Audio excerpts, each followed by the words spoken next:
In December 2016, Joshua Vallum pleaded guilty to hate crime charges and the death of his then 17-year-old transgender girlfriend, Mercedes Williamson. He admitted to killing her in 2015 after they ended their relationship, in an effort to keep the fact that she was transgender a secret. I look at the pictures, I'm kind of like, well, you know, it looked like a really attractive female. And so it kind of led a little bit of credibility to what he was saying. To smoke with her. She was tall, really skinny, had a flat stomach, had shoulder-length brown hair. She wouldn't sit next to me, and I had her phone number, so I'd text her across the room, and I'd be like, you know, you can't sit next to me, you know, because I thought she was just being shy. But I cared about Mercedes. We had fun together. We were just like a typical couple. I mean, you know, when the relationship first starts out, it's always kind of like the puppy love stage. You're infatuated with the person. I had to know who Mercedes was. The body was face down in a prone position, and from the side and the top, I couldn't make any identification of who it was because all that flesh had decomposed. A lot of insect activity around the head. I noticed on that foot was pink toenail polish. So I back up, come up back to the head. From this angle, I can see the tank top shirt the victim was wearing, and the lip of the shirt that's here was down the shoulder, and right here was an exposed bra strap. Josh, he was willing to talk and tell us what took place, and Zion agreed to give us a statement.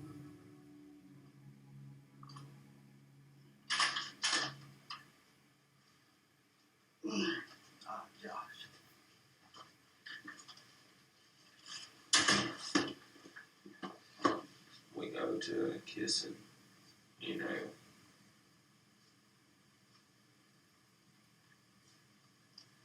See me a minute. Take your time. We were kissing. I was groping. And I felt something that wasn't supposed to be there. And I panicked. And I know all that was going through my head at the time was, what the fuck? Did I kill somebody? You know, you're sitting there, you're making out with somebody, and you think they're a female, and they haven't told you that they're not female, and then you find out they're a male, you know, that makes it a crime of passion.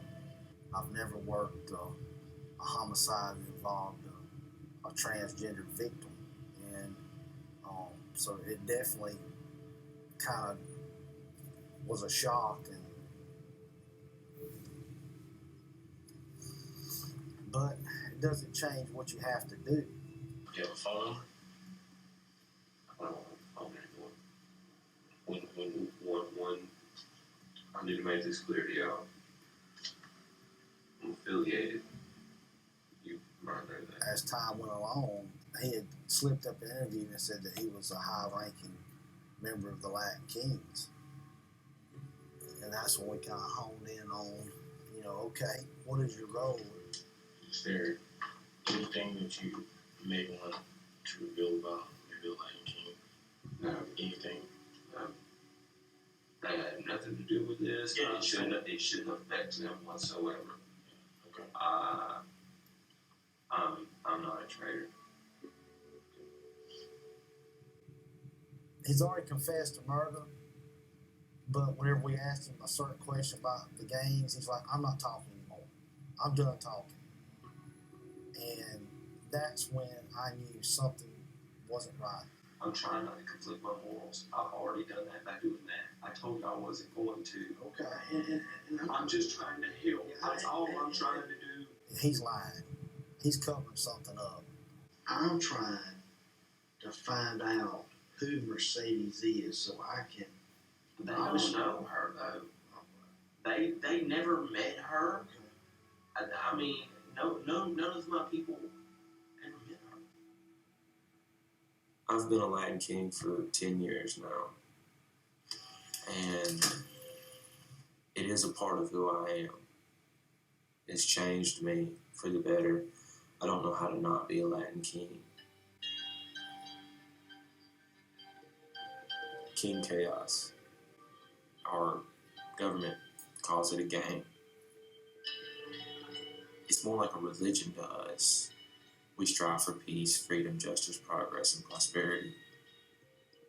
All of my friends are members of the nation, and I live kingism every single day. It's always nice when I do run into one of my brothers in prison because it's like I have an instant family member right there.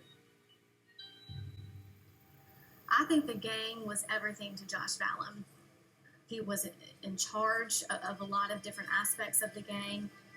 The crimes that I have seen committed by Latin King members have been violent. Armed robberies, home invasions, burglaries, murder.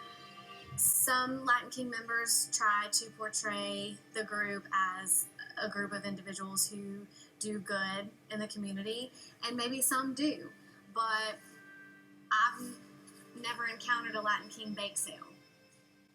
There was a violent tendency to the gang. KOS is a real term that they use, kill on sight. It means just what it sounds like, kill on sight. The house was a known Latin Kings hangout, possibly a headquarters. The SWAT team was called in. The SWAT team come across some Latin King gang literature, the Bible, how the organization is set up, the do's and don'ts, the things you can and cannot do. It was such an important piece of information and intelligence to get.